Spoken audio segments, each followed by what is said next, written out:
All right, and we are live and recording. So this is Jason Hull here with DoorGrow, and I'm hanging out here with Steve Murray of Real Trends, who I saw at the NARPM Broker Owner Conference, and I was hanging out there undercover with my dad, who's just getting started in property management.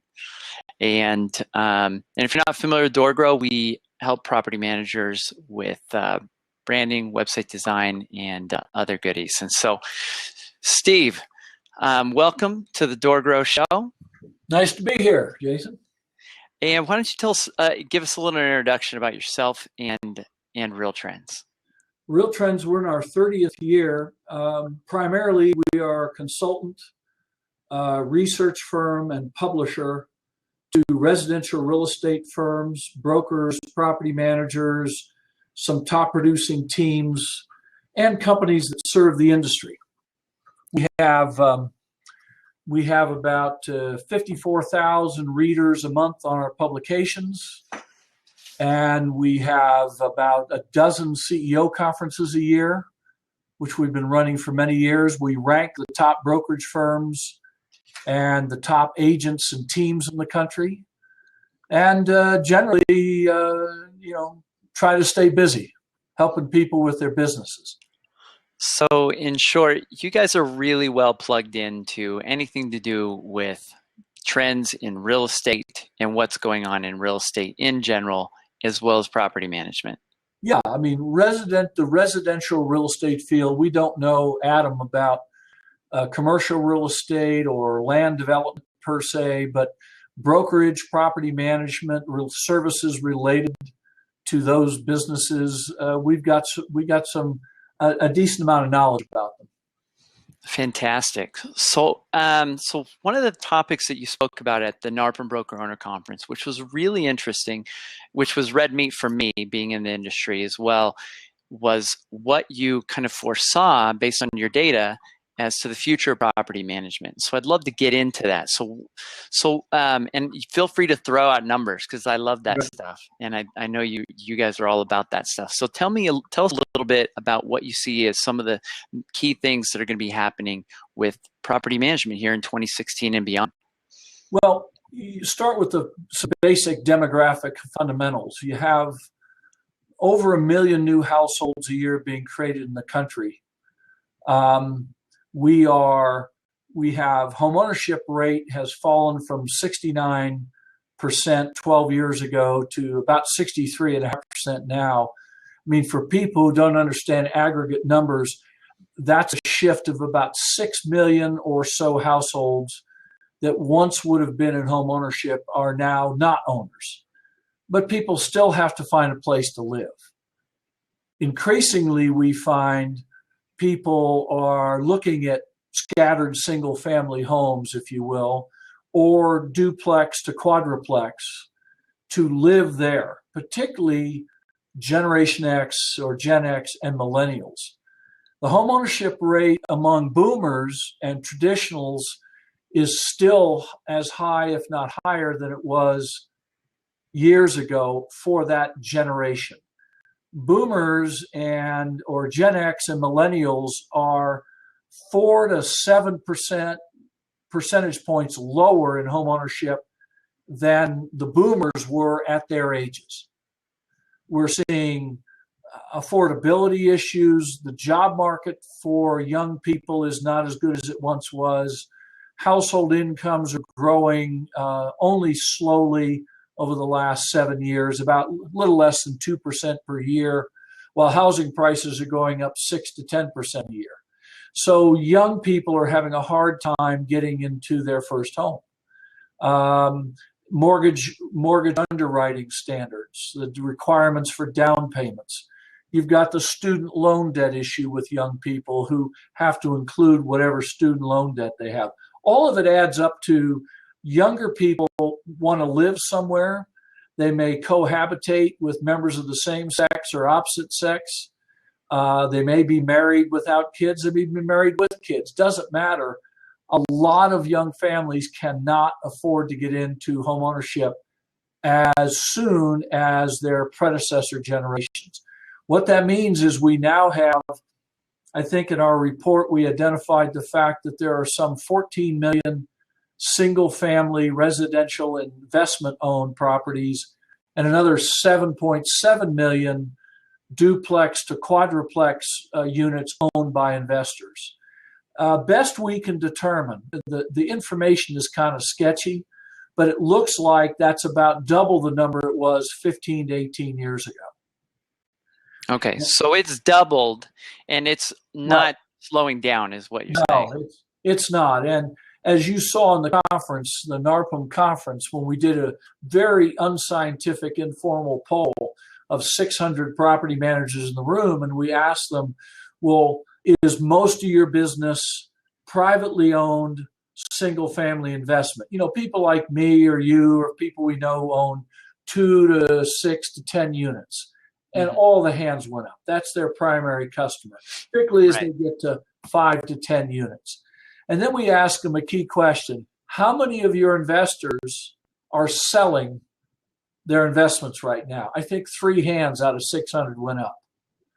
Investors who invested well, and no matter when they bought or where they bought, if they invest correctly and they rent correctly, they're earning 6 to 8 to 10 to 12% on their investments.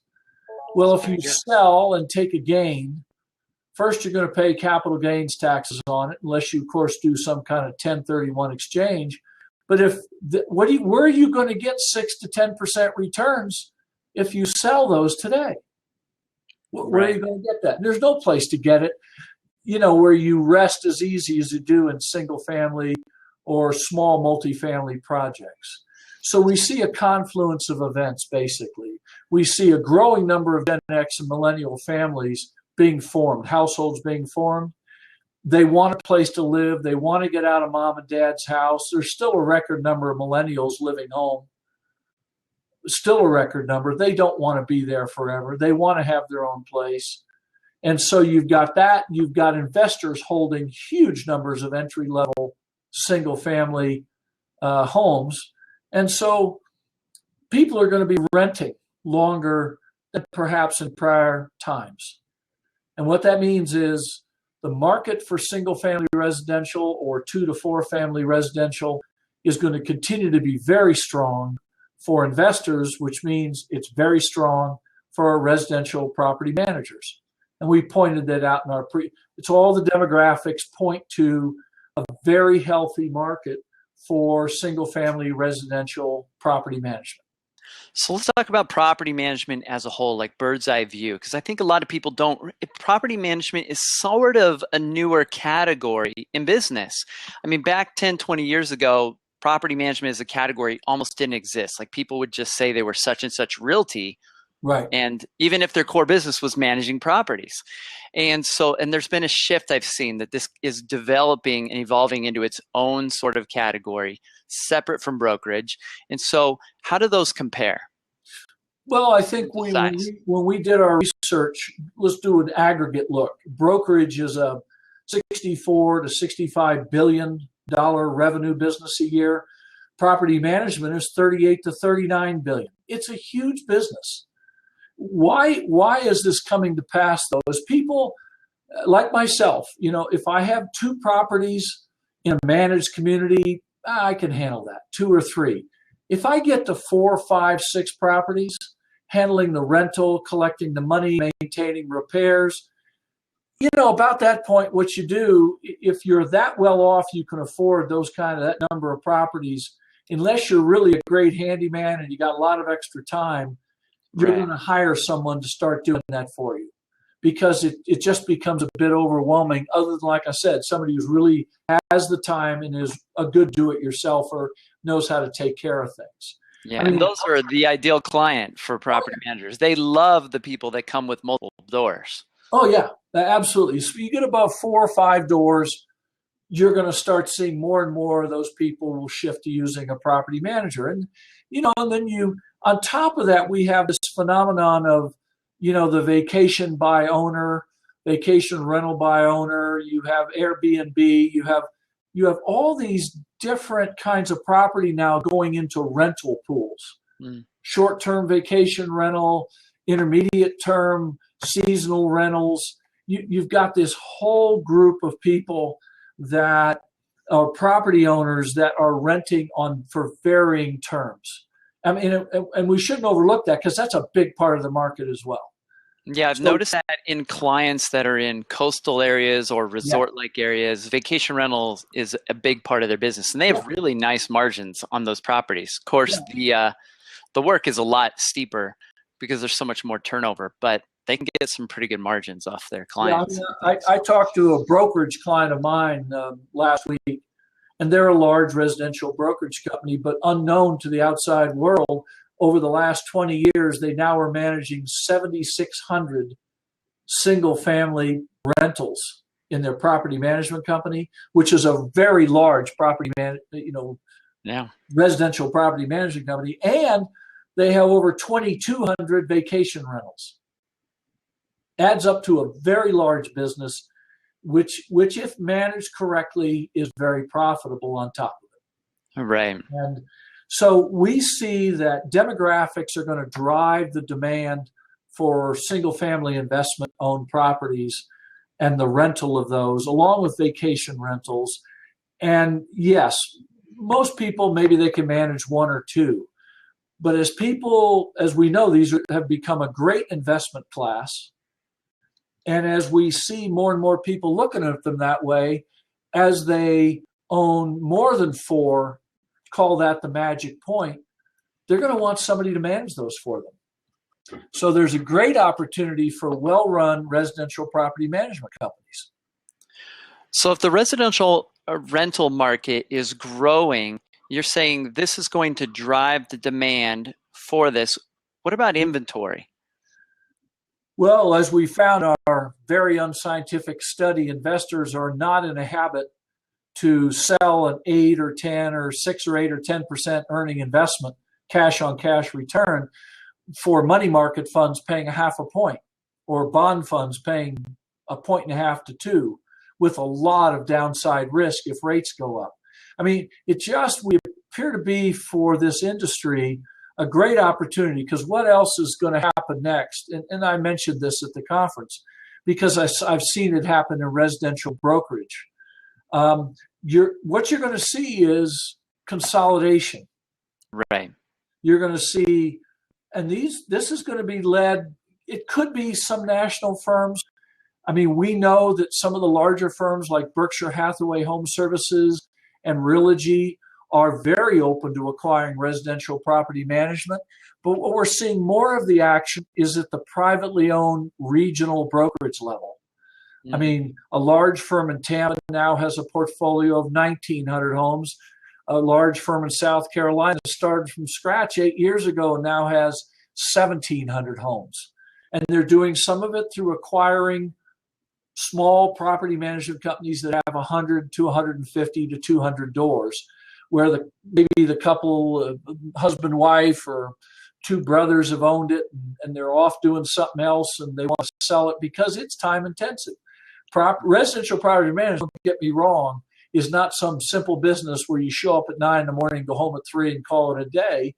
It's a demanding business. And typically both landlords and tenants, something goes wrong with the unit. I mean, I get a call at any time of the day or night from one of my 3 tenants saying, hey, the garage door opener quit. Right. Or the garbage disposal. Some things are really time sensitive. Others you can get to in a day or two. But you got to be able to respond to these people. And you got people that don't pay their rent.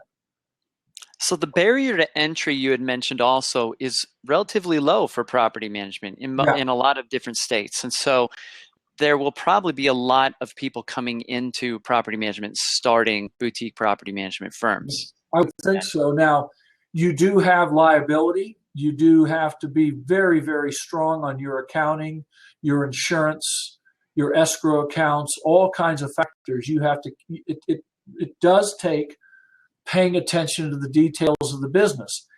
The problem, and one of the challenges, is it's difficult to make money until you have a little bit of size. You can make a little bit of money if you're doing all the work yourself, but you got to get to, and the stories we get are different. We know some are very profitable at 150 units.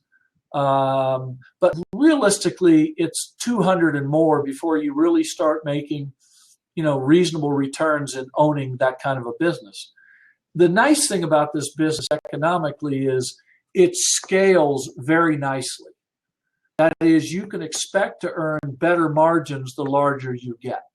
Yeah, and that makes a lot of sense, because anything that, as you grow, if you can systematize it, leverage technology, create systems within the organization, you can reduce your cost per door.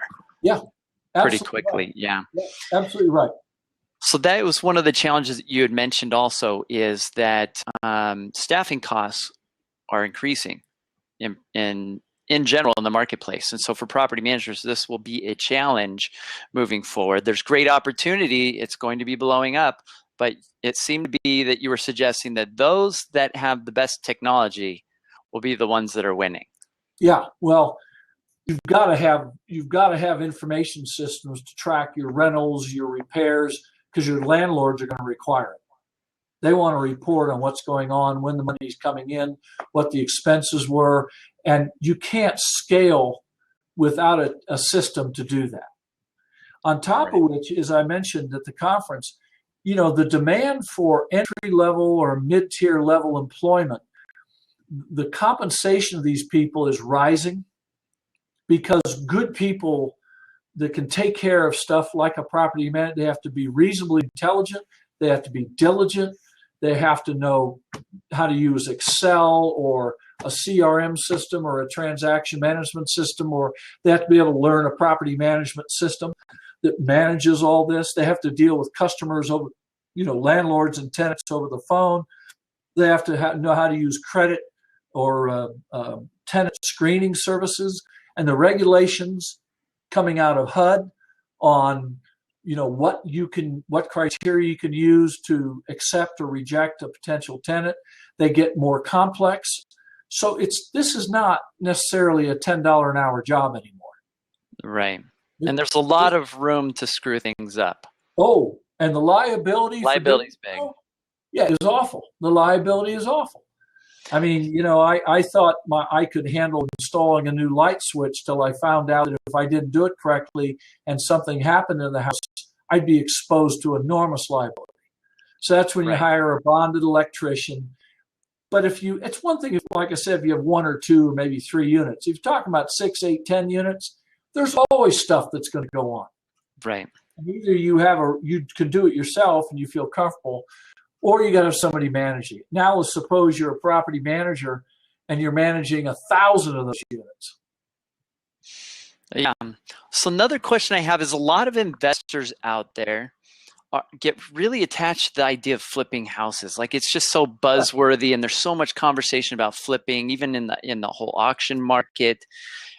How would you suggest property managers, or what data maybe would be beneficial for property managers to relay to convert these people to a buy and hold strategy? I don't have good input on that, Jason. We don't have a lot of expertise in how flippers look at things. I know several. I mean, I have several clients that are actively engaged, have been for years. These tend to be people that aren't buy, hold, rent. But in short, the buy and hold strategy is a good strategy moving forward, since it's going to be a growing market. Inventory is probably going to become more scarce as the demand for rentals goes up. Yeah. Do you see the supply meeting the demand, and what would that have to do with rent prices? Well, I mean, right now, as far as single family, the demand is probably 400,000 to 600,000 units more than the supply. Wow. Per year. So it's good for investors that see this and have this foresight. Yeah. Yeah. Okay. I mean, it's condo, co-op, townhouse, single family. You look at all that, and I think they're building around 600 to 650,000 units a year, and the demand is probably 1 million to 1.1 million. So for a property manager that's already got things in place, maybe they're struggling because, like you said, I've talked to a lot of property managers. It's not really always a fun job. Right. What is the best news in the future of property management that you see coming? Well, first of all, as I said earlier, it's still a very fragmented market, right? So there's a lot of business that's not using property management yet. And nobody's really marketing to those people because nobody's really looked into how to reach them. How do you reach a guy who has 4 units? Right. And like present the idea of let me handle this for you. You don't have to worry about it. And here's, it's not a huge charge to have me do it, right? 12% of your gross annual rental, right? Something like that. We make sure all of our people are bonded. We'll take care of the repairs, make sure they're done right. We'll make sure and collect the rent. You don't have to worry about we'll do that. I mean, a lot of people also don't like to have to call tenants and say, where's my rent check? Right. It can get awkward, especially if it's late. Right. I mean, it's just, so that's number one. Number two, there's still a huge amount of the business held by property managers that are managing fewer than 300, from 50 to 300 units. There's no real precise data we've been able to come up with it, but based on the people I spoke to at NARPM, it's clear that there's a lot of consolidation that could happen. And the last thing is some of my brokerage clients, how they built property management is they went to their agents and said, look, you can't be in property management and be in our brokerage. There's too much liability. So you turn them over and we'll give you a continuing stream of the income we get for bringing those to the company. So what's to stop a property manager who's independent of a brokerage from going to agents with brokers who don't have property management and say, hey, if you'll bring your investor-owned single family to me, I will pay you a portion of the revenues for bringing me those clients on an ongoing basis. And you don't have any liability and you don't have any responsibility. Great. And I would imagine if you can really sell the broker on the liability, he'll probably just refer business to you. Right. You get small firms with 5, 10, 20, 40, 50, up to 100 agents that don't want to go in the business. Fine. Can I offer your agents an alternative where we'll manage it for them and pay them a share of our revenues for having referred the business? Sure, because the liability is so high. I mean, agents could lose their license. It could really affect a brokerage. Oh yeah, go ahead and screw around with escrow accounts or some hostile communications with tenants and watch what happens. Yeah, it can get ugly really quickly. No way you and I believe this isn't easy. If it's easy, everybody do it.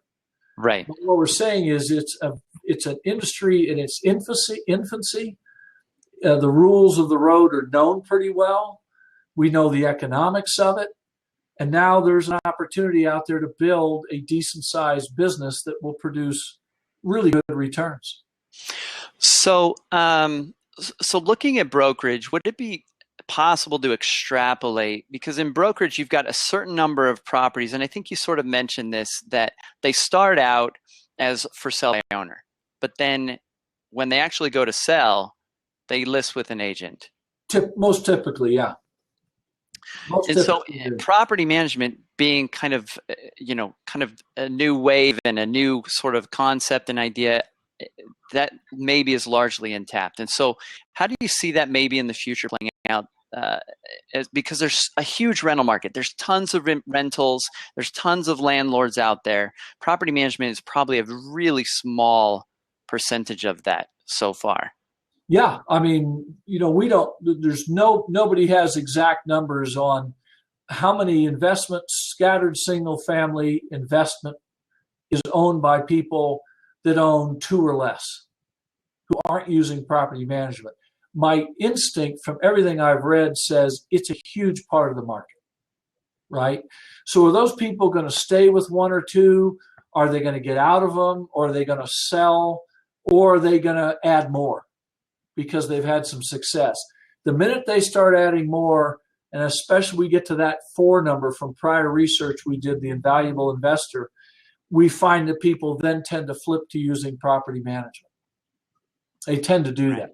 You've got, the market is really good right now. So if a home is priced right, it's going to sell. I mean, if it's in the, the entry level price point, unless there's something horribly wrong with it, or they just have mispriced it, or it's just an awful neighborhood, it's going to sell.